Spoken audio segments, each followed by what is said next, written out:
Binigyan ng Court of Appeals ng 10 araw ang ombudsman para magkomento sa ipinapataw na 6 na buwang suspensyon laban kay PNP Chief Director General Alan Purisima. Balita hatid ni Susan Enriquez.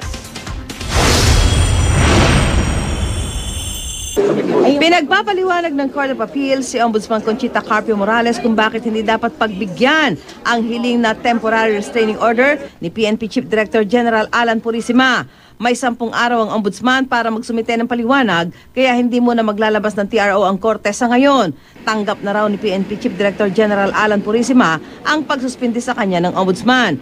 Pero umaasa pa rin si Purisima na mapagbibigyan ng Court of Appeals ang hilig niya para sa isang TRO. Ayon sa kampo ni Purisima, nagkaroon umano ng grave abuse of discretion si Ombudsman Conchita Carpio Morales nang mag-issue ng preventive suspension. Iligal at wala raw sapat na basihan ang kautusan ng ombudsman.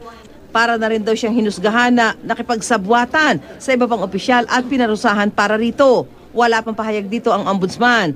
Hindi naman makikialam si Pangulong Aquino sa issue ng preventive suspension kay PNP Chief Director General Alan Purisima ng 6 na buwan. Kaugnay ng questionable umunong kontrata ng PNP sa courier service na Warefast Documentary Agency.